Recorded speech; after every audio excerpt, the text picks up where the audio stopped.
¿Tú sabrías decirme qué es el dinero? Sí, ya sé, eso de pues, un trozo de papel que socialmente hemos aceptado como un medio de cambio en nuestras transacciones diarias. Eso digamos que puede estar más o menos claro, pero más allá, o sea, ¿sabes de dónde viene el dinero? ¿Sabes cómo se crea? Cada vez que se habla de no, es que los gobiernos están imprimiendo dinero, ¿sabes efectivamente cómo se imprime ese dinero? ¿Sabes cuál es el motivo o entiendes el motivo por el que el dinero es necesario invertirlo o no invertirlo? Porque a lo mejor justamente eso es lo que no hay que hacer para asegurarse de no perder nunca y que conserve su valor. Estas son cuestiones que, aunque todos tenemos una idea general de por dónde nos sopla el viento, sí que hay mucho desconocimiento en el funcionamiento más básico y fundamental del dinero. Así que vamos a ello. Muy buenas a todos, muy buenos días si me estáis escuchando desde Europa, buenas noches si me escucháis desde América. Mi nombre es Álvaro845 y esto es Desayuno Royal, hoy con un día de retraso porque tenía que haber publicado el miércoles, pero nos vamos a extender al jueves por lo complejo del tema y porque he estado fuera el fin de semana y no he tenido tiempo de grabar el episodio antes. Es una simbiosis de dos motivos. Y además hoy tenemos un tema muy especial porque vamos a hablar justamente de dinero y vamos a explicarlo desde la base. A ver, no me voy a remontar históricamente a los primeros hombres y cómo intercambiaban con trueque y luego empezaron a utilizar algunos medios de pago, pues sal, oro y determinadas monedas que se acuñaban en ciertas regiones del mundo. No es necesario que nos remontemos tan atrás, ni siquiera vamos a irnos hasta la época de Bretton Woods, porque no es necesario que nos referenciemos tan atrás en el tiempo. Pero sí que dar unas pinceladas sobre cuál es el funcionamiento del dinero, cómo se crea el dinero y cómo funcionan a grandes rasgos no tanto los mercados financieros, sino los diferentes activos en los que puedes invertir o ahorrar ese dinero. Creo que es un ejercicio que es de vez en cuando positivo. Y ya hace 8 años, cuando Desayuno Royal era una serie que estaba pues en su nacimiento y yo en ese momento jugaba a Clash Royale, de ahí viene el nombre, mientras explicaba algún tema, pues ya hace 8 años hice un vídeo que tuvo bastante éxito sobre cómo se crea dinero por parte de los bancos comerciales, de los bancos normales. Y es un Desayuno Royal que ya digo que tuvo muy buena aceptación. Es cierto que hace 8 años no es que explicase mal el concepto, sino que como estaba jugando al mismo tiempo, pues es complicado seguir una argumentación lógica, pero mucha gente la escuchó, miles de personas, y creo que es un buen momento para introducir nuevos activos que hoy en día están mucho más popularizados, caso de Bitcoin, por ejemplo, o ver cuál es la situación actual o entender mejor cuál es la situación actual de los mercados financieros y entender un poquito mejor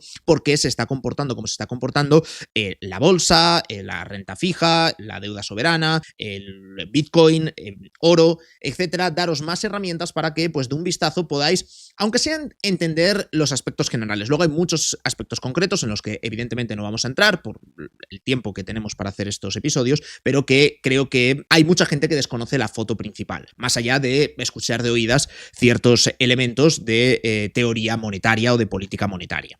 Pero antes de ver esto, os voy a hablar de Venga, que es el patrocinador de este vídeo y que dispone de una aplicación con la que es muy sencillo invertir en criptomonedas. Puedes hacerlo de una manera accesible, fácil, segura. Se trata de una startup, de una empresa de Barcelona, con lo cual tienes encima la garantía adicional de que si tienes algún problema, hablarás con una persona local que te responderá en español, en catalán o en inglés, dependiendo del idioma en el que hables. Venga está regulada por el Banco de España y de hecho está registrada como proveedor de servicios de activos virtuales, así que en ese sentido se trata de una operación segura dentro de la seguridad que tiene invertir en criptomonedas. Quizás lo más destacable de esta aplicación sea la comodidad de que ellos te proporcionan un IBAN de cuenta español, es decir, es como si tuvieses una cuenta corriente en un banco, pues te dan el numerito y ahí puedes hacer una transferencia en euros, y con esa transferencia, una vez que ya lo tienes dentro de la aplicación, es cuando ya puedes convertirlo, trasladarlo a la criptomoneda que tú quieras. Tienen varias criptomonedas, incluido Bitcoin y Ethereum. También puedes depositar directamente criptomonedas si lo prefieres, porque las traes de otro lugar, pero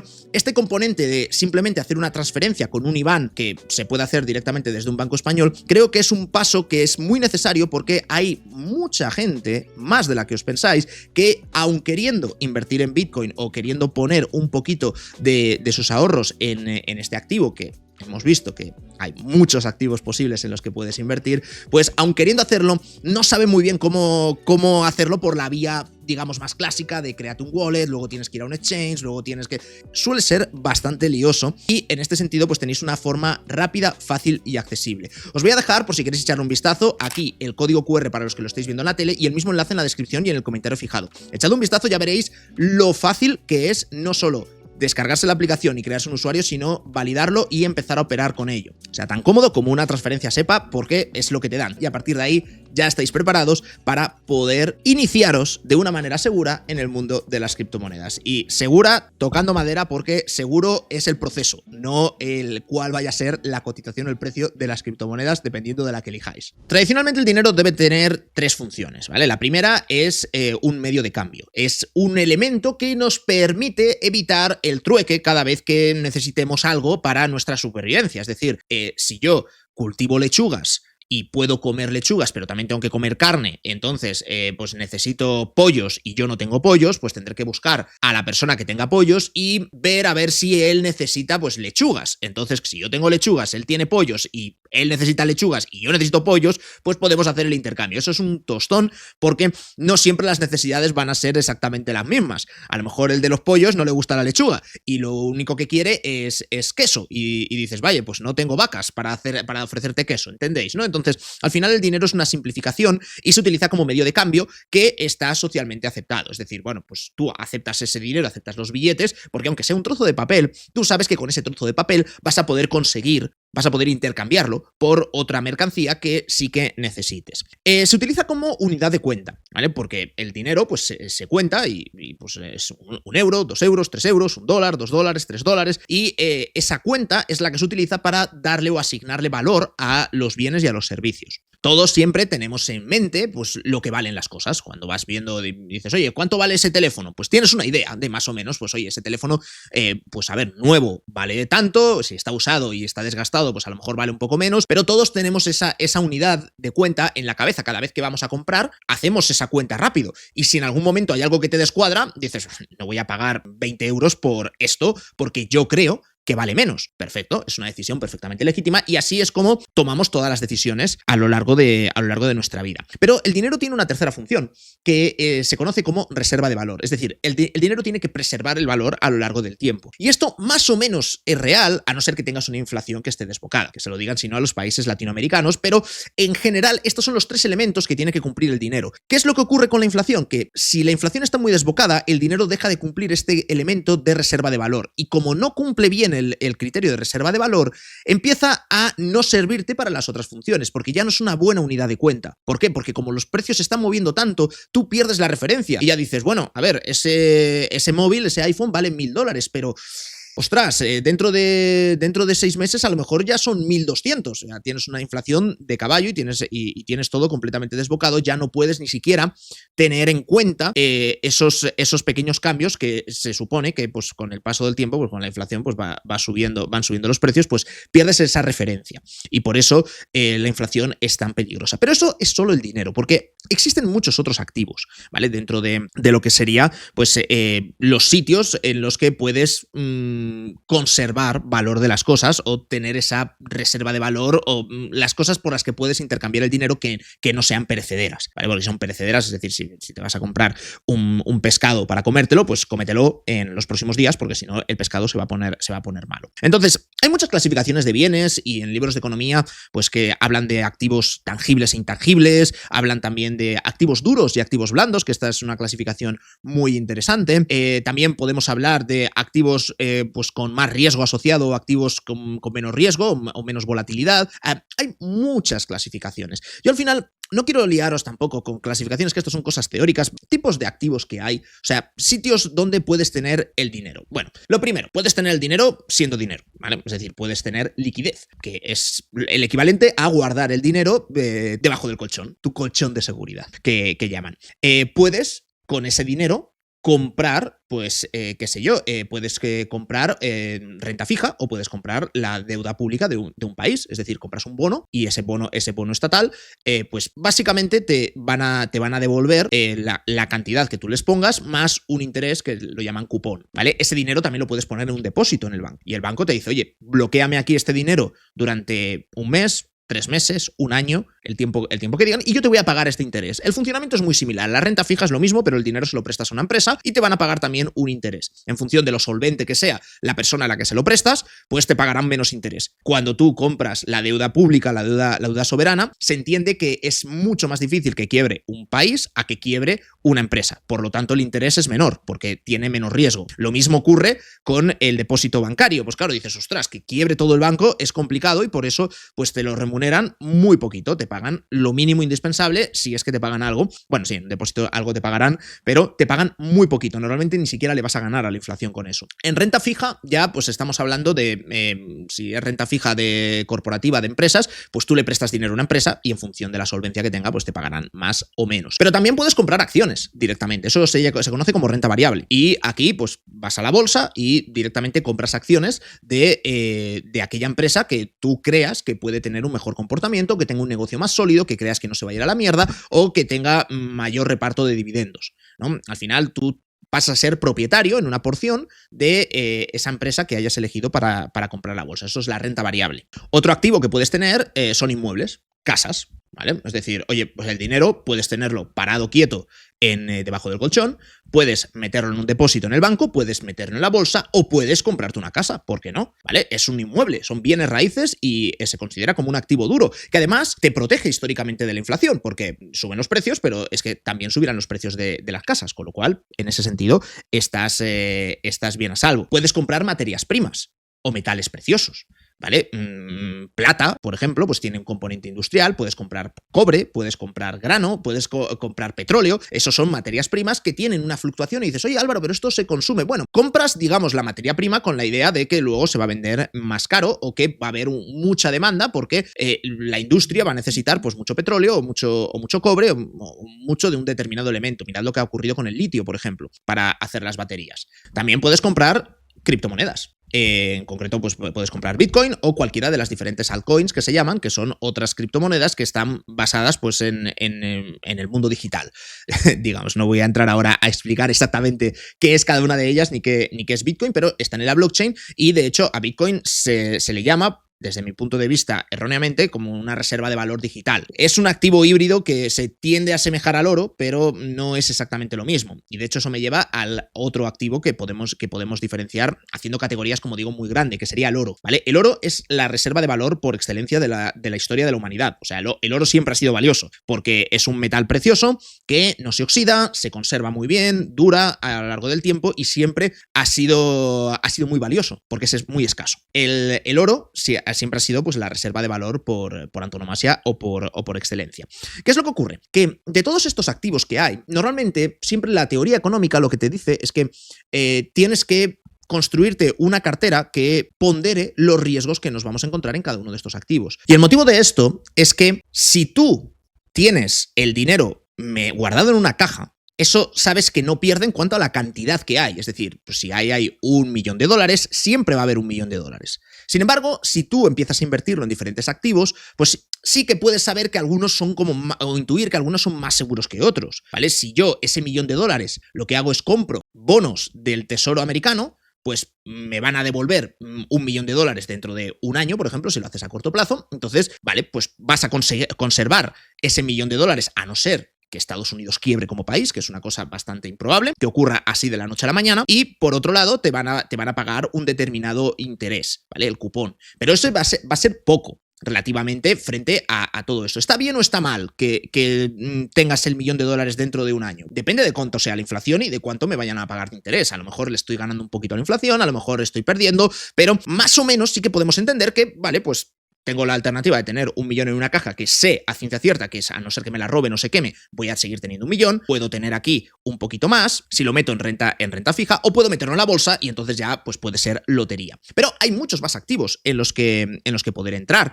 Hemos hecho la lista. Sin embargo, es bastante curioso porque a mí me enseñaron en la carrera pues diferentes correlaciones y cómo se van moviendo, que cuando sube uno el otro baja porque uno actúa como refugio del otro. Entonces cuando los inversores ven mucha rentabilidad en la bolsa, pues dejan de comprar renta fija. Cuando ven que la rentabilidad en la bolsa es mala porque la bolsa está bajando mucho, entonces empiezan a invertir en la renta fija porque dicen, hostia, más vale lo seguro que arriesgarse aquí a palmar mucho más dinero. Y puede llegar a tener un cierto sentido, pero es que a día de hoy está todo roto. O sea, a día de hoy todo está subiendo, todo está en máximos y cuesta mucho tomar decisiones sobre dónde hay que invertir si todo está en máximos. Y de esto es de lo que quiero hablar, porque al final lo que estamos invirtiendo es dinero. Y mi tesis es: ¿y qué es lo que pasa si el dinero, si nuestra unidad de cuenta es la que está rota? Y es lo que está haciendo que todo artificialmente esté subiendo. Es decir, la unidad de cuenta es la que cada vez está valiendo menos. Y por eso es por lo que pudiera darse el caso de que todo esté subiendo. Claro que para entender bien por qué digo que el dólar es lo que de alguna manera se está rompiendo, es imperativo que todo el mundo entienda bien el funcionamiento del dinero y sobre todo cómo se crea y cuál es su origen y su funcionamiento. Pero vamos a volver a lo que estábamos hablando, que era justamente el tema del dinero.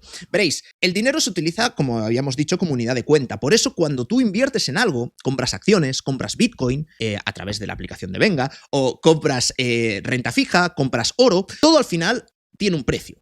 Y ese precio va fluctuando, se va moviendo, pero claro, va en relación al propio dólar. Entonces, si el dólar como tal va perdiendo valor porque socialmente también vamos aceptando que ese papel vaya valiendo cada vez menos, pues claro, nuestras unidades de cuenta van a estar un poco distorsionadas. Siempre lo que nos habían dicho, pues lo que yo aprendí en la carrera y bueno, mucha gente, porque tampoco es que se hace tanto tiempo, es que tú cuando tienes una cartera tienes que intentar diversificar los activos que tengas para evitar volatilidad en la cartera, es decir, que suba de repente mucho y que luego baje muchísimo. Entonces, lo que haces para limitar esa volatilidad es diversificar en diferentes cosas que, a ser posible, correlacionen de manera distinta. Es el ejemplo del refrán castellano clásico de no pongas todos los huevos en la misma cesta, no inviertas todo en lo mismo, sino que trata de diversificar entre diferentes bienes. Y lo que veíamos es que los activos correlacionan de manera distinta. Tradicionalmente, la renta fija y la renta variable se movían distintos, ¿vale? Es decir,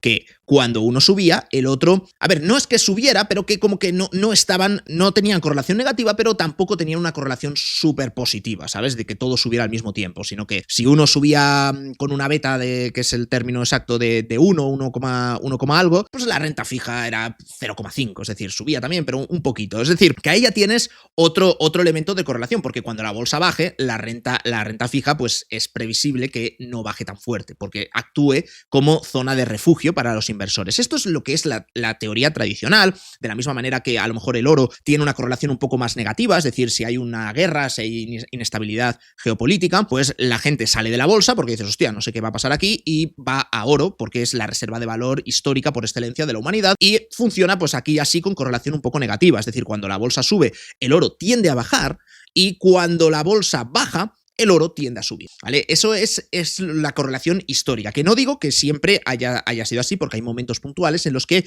como digo, pues las dos cosas han subido al mismo tiempo y las dos cosas también han bajado al mismo tiempo, pero son, como digo, correlaciones históricas. Claro, esto se ha roto completamente, porque a día de hoy todo está en máximos y todo está subiendo, la bolsa está en máximos, la renta fija también está moviéndose, comportándose de una manera muy buena, y más ahora que van a empezar a subir los precios porque van bajando los tipos de interés. Tenemos también que el oro está en un rally alcista que es bastante loco y que nos está indicando muchas cosas. En definitiva, parece como que todo está subiendo, el precio de la vivienda, de los inmuebles también está subiendo en todos los países del mundo occidental. Entonces, claro, la pregunta es, a ver si no es que todo esté subiendo, sino que es el dólar el que está bajando, es la moneda la que está bajando, y por eso no nos salen las cuentas y nos da la sensación de que todo está subiendo, pero en verdad es porque tiene menos valor la moneda y porque puedes comprar menos cosas con la misma cantidad de billetes. Pues esa es la teoría y lo que parece que cada vez se está constatando más. Hay un indicador muy claro para ver esto, que no es tanto la liquidez que hay en los mercados, que es mayor que nunca, sino sobre todo el movimiento que está experimentando el oro, la demanda que está teniendo el oro frente a la bolsa. En la bolsa se leen muchos titulares, porque ha subido mucho y en los últimos años pues se lleva como diciendo en algún momento la economía se tiene que desacelerar, los datos de empleo de Estados Unidos son malos y demás, o sea, parece como que toca recesión, ¿vale? Que toca que un poco que la economía se atasque un poquito. Pero sin embargo la bolsa sigue subiendo y llevan así pues 2 años prácticamente diciendo, bueno, claro, es que ya tiene que venir la corrección tal, no nos la vamos a ver venir. Bueno, el caso es que todo sigue subiendo y parece que todo el mundo está feliz porque todo el mundo está ganando dinero. Claro, ¿qué es lo que pasa? Que ya empezamos a ver titulares de la burbuja de la inteligencia artificial, que va a estallar en algún momento, que se va a meter un tortón la bolsa importante, que tiene algo de sentido, ¿sabes? Porque la inteligencia artificial ha subido muchísimo y no todo está fundamentado en crecimiento. Por supuesto que se está usando mucho la inteligencia artificial, pero no necesariamente todo esto es crecimiento, sino que hay un poco de FOMO y de gente que está sobreinvirtiendo en este sector. Pero aun con toda esta burbuja, aun con todo este rally alcista de las bolsas, de que están subiendo una auténtica barbaridad y demás, ¿cómo es posible que el oro haya subido más todavía? Y el oro es un valor que, en teoría, lo que tiene que aportar es estabilidad a la cartera. Tiene que ser como la base, como el cimiento, como lo que, bueno, pase lo que pase, esto no se va a mover. Es la reserva de valor histórica de la humanidad por excelencia. Y sin embargo, está subiendo más que la bolsa en uno de los mayores rallies alcistas. Esto ya es un indicador de que algo por aquí se está moviendo y que deberíamos estar como mínimo alerta, ¿vale? Y tratar de entender por qué se está produciendo esto, que es lo que trataba de explicar en los anteriores episodios del podcast de Spicy Fortuna, aunque bueno, pues con diferentes interrupciones no sé si el discurso ha quedado suficientemente claro, porque tampoco allí me puedo explayar tanto como puedo hacer aquí, que como este es mi canal, pues puedo estar hablando el tiempo que me dé la gana. Pero la situación es que mi tesis es que es el dólar. Y cuando digo dólar, me refiero a euro, a yen, a cualquier moneda fiat que se llama. Fiat viene de fiduciaria y viene de la confianza, básicamente. De hecho, el origen latino de la palabra es ese. Entonces, es la confianza que te tiene que dar el Banco Central, que es el que te emite el papel, el que te emite el billete, el que te da el billete y el que le otorga ese valor, digamos, ese valor ficticio, pero que socialmente todos aceptamos, parece que socialmente cada vez lo estamos aceptando menos. ¿Por qué es esto? Pues veréis, porque la confianza en los bancos centrales está disminuyendo porque los gobiernos gastan mucho. Y aunque el caso de la Unión Europea con el euro, en la eurozona más bien, y Estados Unidos con la Fed sea distinta, esencialmente, al final, los bancos centrales gestionan una parte muy importante de la política del país. Tienes la política fiscal y la política monetaria. Entonces, al final, la política económica fiscal ya la vemos en todos los países donde el déficit público está desbocado, porque estamos intentando mantener un estado del bienestar que requiere mucho gasto. Entonces, como requiere mucho gasto, los gobiernos se están constantemente endeudando. Y la política monetaria de los bancos centrales, tradicionalmente lo que han tratado de hacer es preservar el valor de la divisa, preservar el valor del dólar o del euro, y para ello lo que su principal mandato es contener a la inflación, porque es la inflación lo que se come ese valor. Si la inflación fuese cero, entonces el dinero cumpliría perfectamente su función como reserva de valor, que es que, bueno, pues tú tienes aquí la caja de dólares y con $1.000.000 vas a comprar lo mismo hoy que dentro de 20 años. Eso sería el escenario ideal. Claro, como no ocurre, los bancos centrales se ven en la obligación de tener que intervenir, pero al mismo tiempo tienen que intervenir para contener la inflación y para también contener a esos gobiernos que no hacen más que gastar y gastar y gastar dinero. Y aquí es cuando en el común de los mortales dice, claro, porque están imprimiendo billetes. A ver, sí, están imprimiendo billetes, eso es imprimir, pero no es imprimir de darle a la impresora y de físicamente hacer más billetes o más monedas para que estén en circulación. Es un mecanismo que es mucho más complejo y que al final quien está creando, quien está imprimiendo ese dinero no es tanto los bancos centrales, que son los que controlan todo el proceso y al final son los últimos responsables, pero la verdadera creación, o sea, el que pulsa el botón de imprimir en esa impresora ficticia que es toda esta economía fiduciaria basada en la confianza, no es el banco central, son los bancos comerciales, los bancos que tú y yo utilizamos en nuestro día a día. Y es un funcionamiento que ya digo que mucha gente conoce, pero hay otros que no lo conocen tanto y que creo que es importante explicar. Veréis, vosotros sabéis que los bancos, cuando tú dejas dinero en el banco, no lo guardan en una caja, como esa caja del $1.000.000, decíamos, no lo guardan en una caja y esperan a que simplemente tú vengas y digas, oye, devuélveme los $1.000 que he depositado aquí, y el banco dice, sí, los tenía justo guardados aquí en esta caja, tome usted. No funciona así. O sea, el banco, cuando tú vas y le dejas los $1.000 para que te los guarde, el banco dice, ningún problema, yo te los guardo y te garantizo que cuando vengas a pedirlos, yo te voy a dar los $1.000, pero no los voy a dejar en una caja. Esos $1.000 se van a invertir para que generen rendimientos para el banco, por supuesto. Y es más, el banco te va a cobrar a ti porque dices, te estoy guardando el dinero, que no están guardando una mierda, que lo están invirtiendo, pero te van a cobrar comisiones por hacer esto. Pero bueno, pues es como algo que de alguna manera se ha aceptado que el sistema funciona así. Antes no cobraban tantas comisiones porque los tipos de interés eran más altos y el banco podía intermediar con eso, pero los bancos funcionan de esa manera, es decir, tú les dejas $1.000 y de esos $1.000 los van a invertir, se los van a prestar a otra persona a la que van a cobrar interés. Y van a decir, toma, te dejo aquí los $1.000, pero me vas a tener que pagar un 5% de interés al año. Ya está, el banco está ganando dinero porque cada año le van a pagar $50 de intereses sobre esos 1.000 que eran tuyos, pero es el banco el que los ha puesto a trabajar, no los has puesto a trabajar tú, los pondrías a trabajar tú si tú eres el que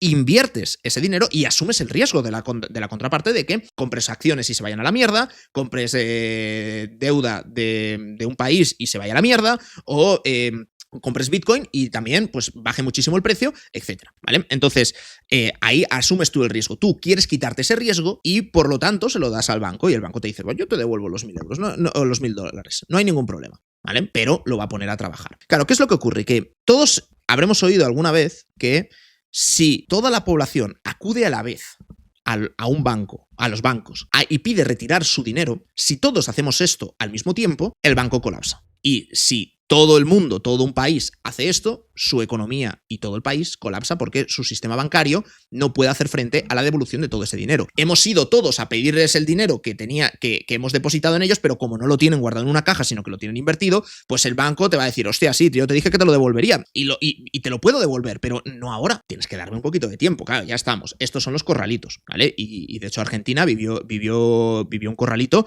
que fue muy duro para el país. Esto es tradicionalmente lo que ocurría cuando se perdía la confianza en el sector bancario y pues la gente acudía a retirar sus fondos, el banco no tenía suficiente y era como, hostias, ¿qué hacemos ahora? Y ahí es donde entran los bancos centrales que intentan ayudar a los bancos comerciales para que puedan contener esa pérdida de confianza que pueda tener el público, ¿vale? Existe un elemento que se llama reserva fraccionaria, que es la cantidad de dinero que un banco comercial está obligado a mantener por si la gente va a reclamar el dinero. Es decir, vale, si yo, en lugar de solo recoger tu dinero de 1.000 personas, porque si soy un banco que solo tiene un cliente, menuda mierda de banco, ¿vale? Imaginemos que en lugar de una persona, tengo los $1.000 de 100 personas, ¿vale? Tengo $100.000 en la caja, ¿vale? En la caja fuerte del banco. Entonces digo, vale, vamos a poner a trabajar este dinero, pero vamos a hacer una cosa. En lugar de ponerlo todo a trabajar, vamos a no ser tan ambiciosos y vamos a poner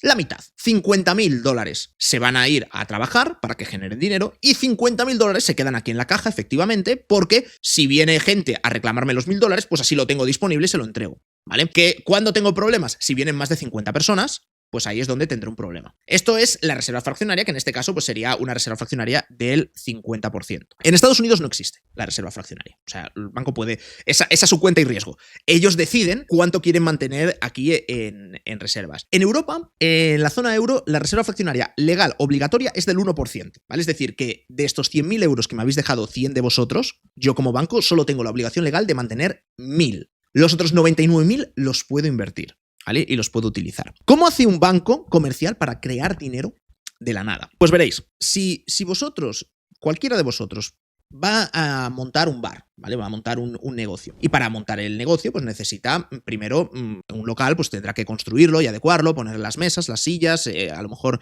construir la cocina. Claro, eso cuesta un dinero. Ese dinero se lo pide pues a su padre o a su abuelo, que lo estaba ahorrando debajo del colchón, ¿vale? Y tiene pues 100.000 euros. ¿Vale? Entonces, esos 100.000 euros, cuando te los da tu abuelo, dices, vale, hostia, qué bien, pues vamos con esto a pagar a los albañiles, que son muy de cobrar en cash, además. No, mentira. Bueno, mentira no, es verdad, pero bueno, que no se puede hacer ahora por blanqueo de capitales, pagar tanto en efectivo, pero bueno, eso ya es otro debate aparte. El caso, tú con esos 100.000 euros, pues contratas la obra de tu bar, porque vas a empezar tu negocio, y se los pagas a los albañiles, ¿vale? Entonces los albañiles, pues el jefe de la empresa de albañiles, o el albañil, tiene 100.000 euros que le acaban de pagar y dice, hostia, no voy a ir con todo este dinero aquí en la mano, lo voy a ingresar al banco. Entonces vas al banco, el banco te va a decir, ningún problema, yo te guardo los 100.000 euros, cuando los necesites, vienes aquí y yo te los devuelvo. ¿Qué hace el banco inmediatamente? Esos 100.000 pasan a estar invertidos. ¿Cómo están invertidos? Pues porque igual que tú vas a montar un bar y vas a empezar con esos ahorros que tu familia pues, ha podido proporcionarte para no empezar de cero, pues a lo mejor tu colega va a montar en lugar de un bar una tienda, también necesita 100.000 euros para tener pues el primer género, ¿no? Comprar las primeras cosas que luego va a vender en la tienda, alquilar el local, también reformarlo, y también necesita 100.000, pero en este caso no los tiene. Entonces, ¿qué va a hacer? Va a ir al banco y va a decirles, oigan, pueden prestarme 100.000 euros. Presentará un plan de negocio, un plan de empresa. En la realidad le dirían que no, pero en este ejemplo vamos a suponer que el banco dice, vale, pues tome usted el préstamo del dinero que necesita. En lugar de 100.000 te voy a dar 99.000, ¿vale? ¿Por qué te voy a dar 99.000? Porque no puedo dar más, básicamente. A ver, no te va a decir eso, pero en este ejemplo vamos a suponer que el banco le presta a esta nueva persona 99.000, ¿vale? La primera persona tenía el dinero que era lo que había en la economía, que eran 100.000 euros. Se lo da al albañil. El albañil lo ingresa en el banco. Cuando él entre en su aplicación del banco, va a ver ahí saldo 100.000. Pero los 100.000 ya no están en la caja del banco. El banco se los ha dejado a esta nueva persona, vamos a llamarle Manolito, que Manolito quiere abrir esa tienda y necesita 99.000 euros de préstamo. El banco le ha prestado 99.000 y le ha dicho, vale, tienes una cuenta en el banco, ¿no? Pues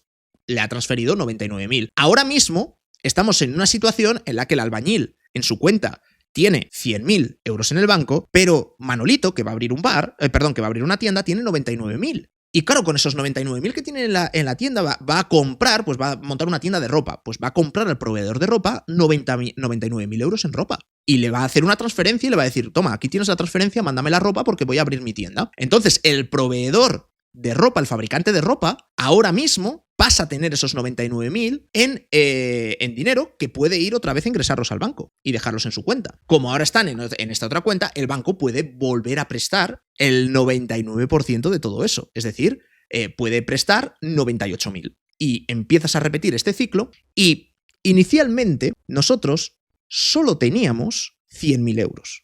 Que es con lo que ha empezado toda esta historia y que se han depositado en el banco. Cuando empiezas a repetir esto al infinito y lo estiras hasta el 1% exacto, esos 100.000 euros se convierten en 10 millones de euros, contando el saldo que van teniendo todas las personas durante el proceso. Podéis hacer la cuenta de la vieja si queréis con un papel y con menos números, pero cada paso de estos que se da de alguien depositando el dinero en el banco y el banco prestándoselo a otra persona, cada paso de estos es un paso de creación de dinero. Entonces, claro, al final, de 100.000 que teníamos, que son de impresora, porque eran de billetes, que son de billetes o monedas, que es lo que se conoce como la base monetaria, de esos 100.000, los bancos comerciales han sido capaces de hasta multiplicarlo por 100.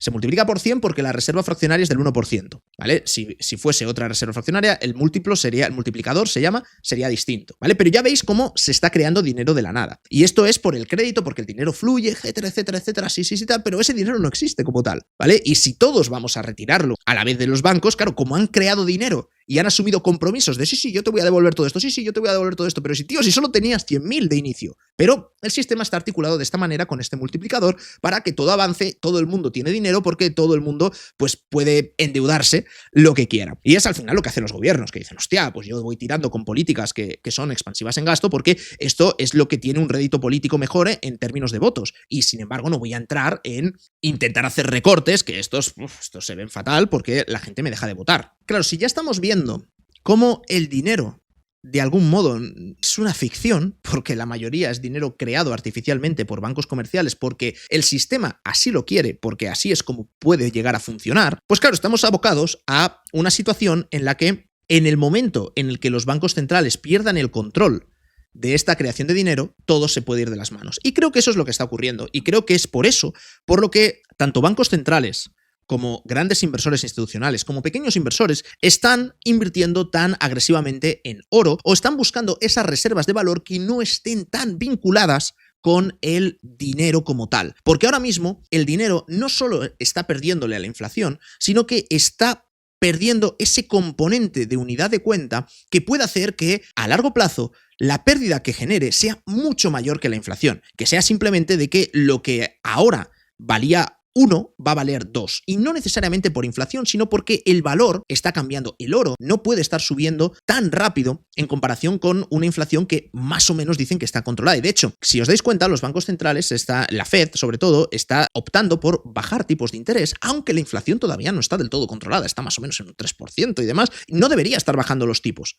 debería mantenerlos altos hasta que la inflación esté por debajo del 2%, y sin embargo les está dando igual porque la situación de algún modo parece como que se les está yendo de las manos. Y esto es lo que yo estaba tratando de explicar brevemente en el último episodio de Spicy Fortuna, que justamente estamos en un momento histórico en el que es posible que este sistema monetario que tenemos diseñado de moneda fiat y de dinero fiduciario basado en la confianza y en... Sí, la confianza que te transmite el Banco Central es el que puede estar abocado al fracaso. Anteriormente, en otras etapas del mundo, han ocurrido cambios en los sistemas monetarios y hemos pasado pues, de tener patrón oro a no tener patrón oro, que es lo que tenemos ahora. Ha habido alzas y caídas de muchos imperios a lo largo de la humanidad, de la historia de la humanidad, y siempre ha seguido con un patrón muy similar en el que las grandes fortunas o los grandes patrimonios acaban pivotando justamente buscando esos activos refugios. Y como tampoco quiero hacer un desayuno royal excesivamente largo, lo voy a dejar aquí, pero si observáis, partiendo de esta base, que la pérdida de confianza puede ser sobre el sistema monetario en general, lo que está ocurriendo, al final podemos entender de una mejor manera ese trasvase de dinero o de inversión hacia lo que se denominan como activos duros, que son activos que no están basados en una promesa de pago de nada. Los títulos de deuda ya no sirven, renta variable también se considera incluso activo blando, aunque dentro de la renta variable hay distintos tipos de acciones, algunas son más especulativas que otras y puede haber discusión. Se está intentando vender la narrativa de que Bitcoin es una reserva de valor y que debería considerarse como un activo duro. En verdad es un activo intangible, con lo cual...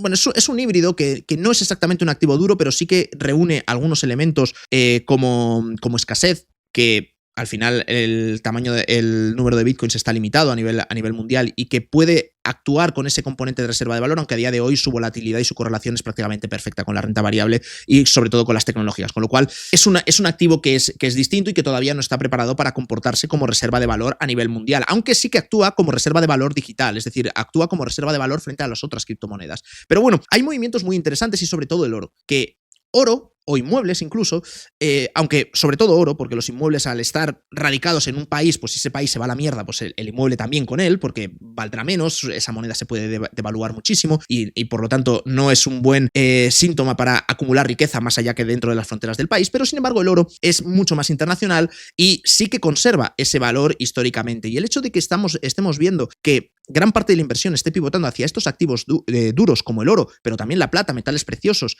etcétera, es un indicador de que algo está fallando dentro de este sistema monetario. No voy a entrar en muchas más conclusiones, porque ya digo que tampoco es el fundamento en este desayuno royal de poneros la cabeza como un bombo, pero sí que quiero quedarme con ese aspecto de que le deis una pensada a esa clasificación mental que podemos hacer de los diferentes activos y sobre todo a cómo es el proceso de creación de dinero. Es decir, ese dinero en el que nosotros medimos el precio de los activos, a cuánto está cotizando esta acción, a cuánto está cotizando Bitcoin, a cuánto está cotizando el oro, ese dólar es el que puede que esté roto. Y para entender cuándo está funcionando mal y cuándo está funcionando bien, cuándo los inversores tienen confianza en el dólar y cuándo no la tienen, es completamente fundamental que entiendas el funcionamiento de esta creación de dinero y qué es lo que supone cada vez que se dice coloquialmente que se le da al botón de imprimir billetes.